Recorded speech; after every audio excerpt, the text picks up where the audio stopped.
अस्सलाम वालेकुम। ये मूवमेंट्स ऑफ पार्शियल टेंसर ये पढ़ने से पहले हम समझेंगे कि डायरेक्ट रिटेनर क्या है और इनडायरेक्ट रिटेनर क्या है। एक बीम जो कि सपोर्टेड होता है एक पॉइंट पे और इस सपोर्टिंग पॉइंट को हम कहते हैं फल्क्रम। तो ये बीम क्या कहलाएगा? लीवर कहलाएगा। सही। अब कंसिडर करें आप कि हम इस फल्क्रम से इसको अटैच नहीं करते। जैसे ही कोई फोर्स इस बीम के एक एंड पे पड़ेगी, ये बीम यहाँ से डिसलॉज हो जाएगा। हाउ? ये एक फल्क्रम है और इस फल्क्रम पे जब एक साइड पे फोर्स लगी तो ये बीम यहाँ से दूर चला गया। ठीक है, यानी ये डिस्प्लेस हो गया, इसने अपनी जगह छोड़ दी। तो हम क्या करते हैं, वी वांट कि यार ये जगह ना छोड़े, तो हम इसे इससे कनेक्ट कर देते हैं। कैसे कनेक्ट कर देते हैं? The help of direct retainer. पहली पिक्चर क्या इंडिकेट कर रही है? ये चीज फल्क्रम है, ये लीवर है, कुछ भी कहीं भी कनेक्टेड है ही नहीं। जैसे ही इस पे फोर्स लगी, इस फोर्स ने इस चीज को नीचे डिप्रेस किया, तो ये पूरी की पूरी रॉड क्या हो गई? दूर चली गई, डिस्प्लेस हो गई।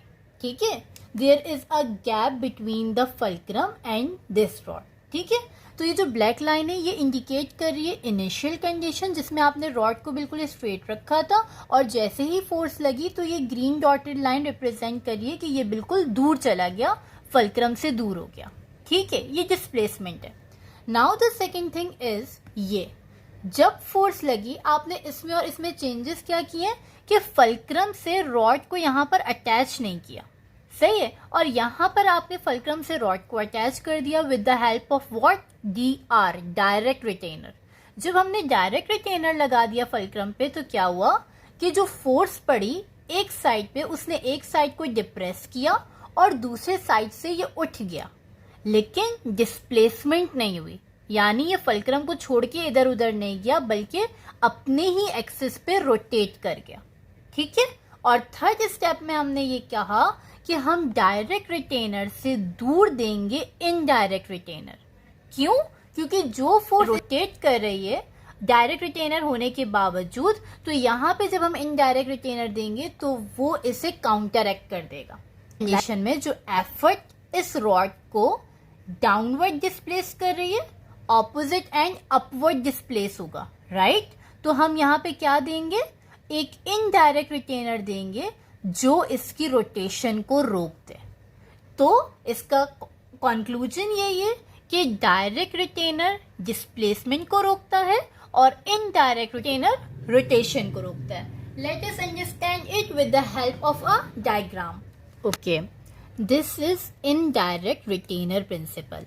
ठीक है, यहाँ पर इन्होंने फिगर ए पे फोकस करें। इन्होंने 3 बीम्स बनाए हुए हैं जिसमें एक में फल्क्रम यहाँ पर है, सेकंड में फल्क्रम सेंटर में है और थर्ड में फल्क्रम यहाँ पर है। ठीक है, नॉर्मली होता यह है कि अगर मैं इस राइट साइड को कंसिडर कर रही हूँ कि फोर्स यहाँ लग रही है, यानी here we are applying force, तो जो फोर्स हम खुद लगाते हैं वो है एफर्ट।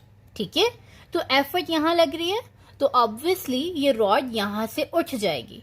तो जिस पॉइंट से वो उठ रही होती है उसे हम कहते हैं लोड। ठीक है, तो नॉर्मली जो डिस्टेंस होता है इस फल्क्रम और एफर्ट के दरमियान वो कहलाता है एफर्ट आर्म, और जो डिस्टेंस होता है फल्क्रम और लोड के दरमियान वो कहलाता है लोड आर्म। सही, यानी पहली कंडीशन में अगर एफर्ट यहाँ है और लोड यहाँ है तो एफर्ट आर्म ज्यादा है, लोड आर्म कम है। सही है। सेकेंड कंडीशन में fulcrum is in the centre, it means के एफर्ट आर्म और लोड आर्म दोनों बराबर हैं।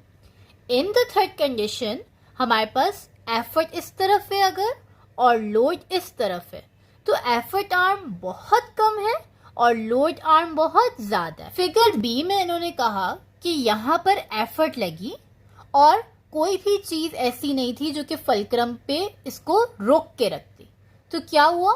ये रॉड डिस्प्लेस हो गया, दूर चला गया।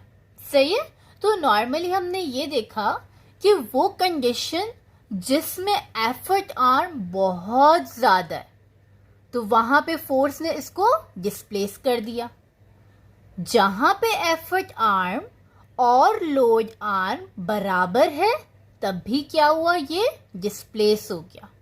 और थर्ड कंडीशन, जिसके अंदर एफर्ट आर्म कम है लेकिन लोड आर्म क्या है, ज्यादा है, वहां पर ये फल्क्रम को डिस्प्लेस नहीं करेगा।